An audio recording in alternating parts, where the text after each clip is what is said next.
Em 2013, um biólogo chamado E.O. Wilson publicou um livro que levou 40 anos para escrever. Era sobre a origem da civilização humana, uma das obras mais densas já produzidas nas ciências naturais. No mesmo ano, um adolescente de 16 anos filmou a si mesmo levando um balde de gelo gelado na cabeça.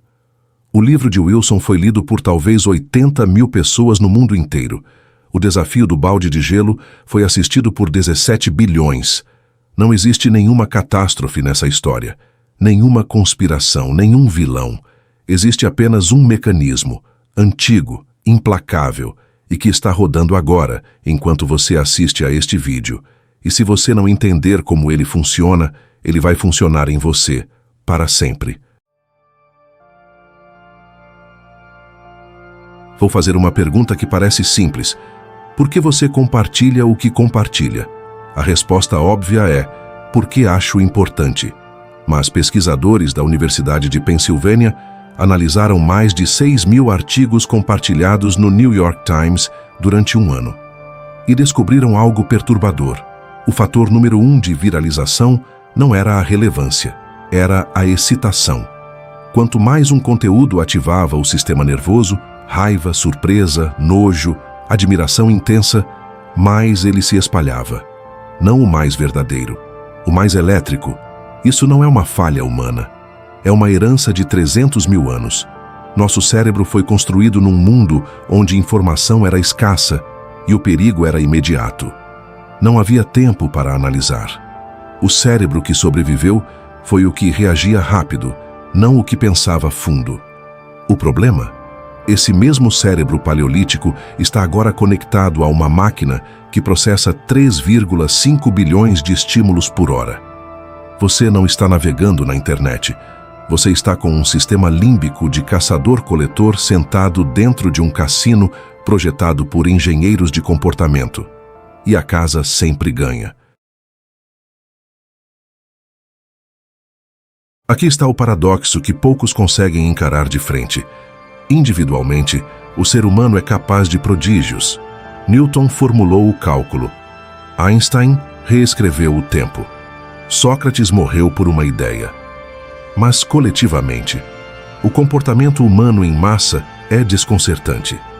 Gustave Le Bon, psicólogo do século XIX, estudou multidões e chegou a uma conclusão que os filósofos de salão odiaram. Quando os seres humanos se reúnem em grupo, o QI coletivo não é a média dos indivíduos, é o QI do membro mais primitivo, elevado ao cubo. Por quê? Porque o grupo não pensa, o grupo sente, e sentir juntos é o estado mais primitivo e mais poderoso que a mente humana conhece. Pense nisso assim. Você sozinho na sua sala consegue ler um artigo longo sobre mudanças climáticas, processar dados, sentir ambiguidade, tolerar incerteza. Mas coloca você num feed com 400 mil pessoas compartilhando o mesmo vídeo de um político gritando e seu córtex pré-frontal desliga. Você se funde com o grupo. Nietzsche chamou isso de instinto de rebanho, mas ele não conseguiu explicar o porquê. A neurociência moderna conseguiu. Quando pertencemos a um grupo que pensa igual, nosso cérebro libera a oxitocina, o mesmo hormônio do amor materno. Discordar do grupo literalmente dói. Concordar literalmente dá prazer. A verdade não tem como competir com isso. A verdade é fria, fragmentada, cheia de depende e talvez. O slogan da tribo é quente, simples, e vem embrulhado em amor.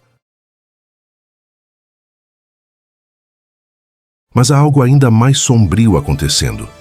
Em 1977, pesquisadores da Villanova University fizeram um experimento simples. Repetiram para voluntários uma série de frases, algumas verdadeiras, algumas inventadas. Depois de alguns dias, repetiram as mesmas frases. Resultado: as afirmações falsas pareciam mais verdadeiras só por terem sido ouvidas antes. Chamaram isso de efeito da verdade ilusória. E a parte que arrepia, ele funciona mesmo quando as pessoas sabem que a frase pode ser falsa. A familiaridade derrota o ceticismo. Agora multiplique isso pelo algoritmo. Uma mentira repetida em 400 páginas do Facebook em 48 horas não precisa ser convincente. Ela só precisa ser familiar. O seu cérebro, após a 10ª vez que a vê, para de tratá-la como informação nova. Ela já foi categorizada, ela já é conhecida, e o conhecido é o que parece verdadeiro. Alexander Pope escreveu em 1711: beber pouco do conhecimento é perigoso. Beba fundo ou não prove a fonte. Ele não poderia imaginar um mundo onde bilhões de pessoas bebem de fontes envenenadas a cada segundo e sentem que estão saciadas. Mas existe alguém que imaginou. Em 1985, Neil Postman escreveu um livro chamado Amusing Ourselves to Death. Ele dizia que George Orwell estava errado. Orwell temia um mundo onde o governo proibiria os livros. Postman dizia: não precisarão proibir. As pessoas simplesmente vão parar de ler, porque algo mais divertido sempre vai aparecer. Estamos vivendo no livro de Postman, não no de Orwell. Agora chegamos à parte que a maioria dos vídeos sobre esse tema evita. Não é só que as pessoas são preguiçosas, não é só que o algoritmo é malévolo, a sabedoria é antiviral por natureza. Deixa eu explicar. O filósofo Karl Popper dizia que o sinal de uma ideia intelectualmente honesta é que ela carrega sua própria refutação. Uma teoria séria sempre diz: eu posso estar errado, e eis como você provaria isso. Uma ideia viral nunca faz isso. Uma ideia viral é fechada, definitiva, inquestionável. Ela não convida ao diálogo, ela convida ao ritual. Pense em qualquer meme político, qualquer slogan de movimento, qualquer frase inspiracional que você viu hoje. Eles têm uma coisa em comum: não permitem resposta. São monólogos disfarçados de verdades. A sabedoria real, a de Sócrates, de Montaigne, de Hannah Arendt, é sempre dialógica. Ela pergunta, ela hesita, ela constrói e desconstrói. E isso é exatamente o que o ambiente digital pune. Os algoritmos não medem profundidade, medem tempo de tela, medem clique, medem compartilhamento. Uma ideia que te deixa pensando em silêncio por 3 dias não gera nenhuma dessas métricas. Uma ideia que te deixa com raiva por 3 segundos gera todas elas. Hannah Arendt chamou de banalidade do mal o fenômeno de pessoas comuns executando horrores sem pensar, apenas seguindo o fluxo. Mas há uma banalidade ainda mais insidiosa no nosso tempo: a banalidade da opinião. Milhões de pessoas com certezas absolutas sobre tudo: genética, política, filosofia, saúde. Nenhuma delas passou 40 horas estudando nenhum desses assuntos. A democratização da informação não produziu uma sociedade mais sábia.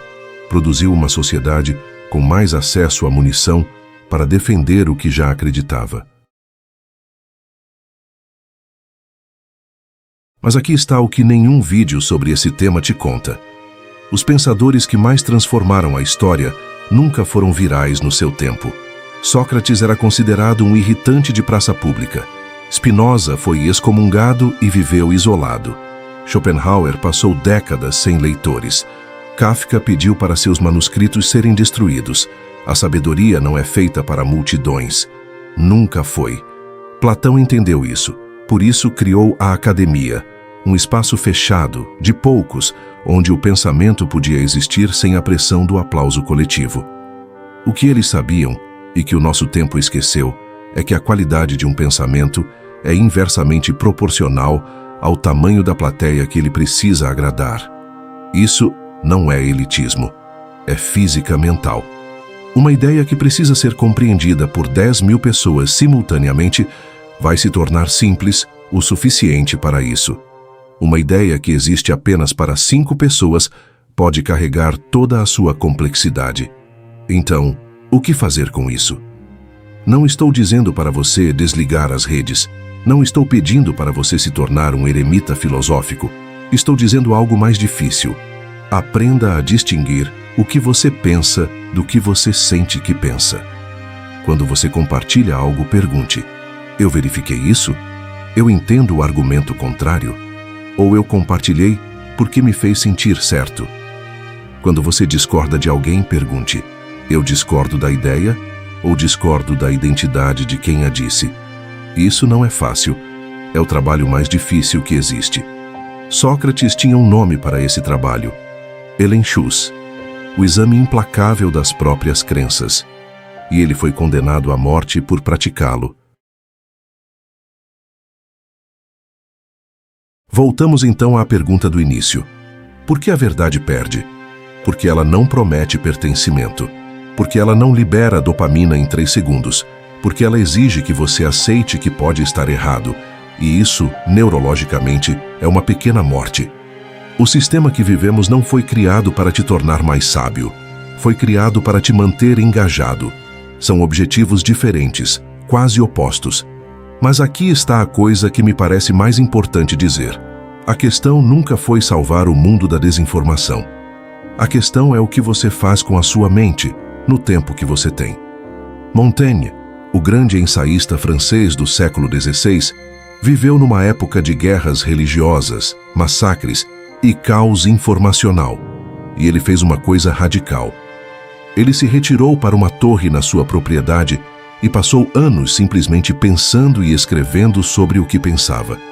Não para salvar a França, não para viralizar, mas porque acreditava que uma mente examinada era em si mesma um ato de resistência. Talvez seja isso que esse tempo pede de nós. Não a ilusão de que vamos consertar o algoritmo, mas a disciplina silenciosa de recusar, pelo menos dentro de nós, a ditadura do imediato. Esse vídeo não vai viralizar. Não foi feito para isso.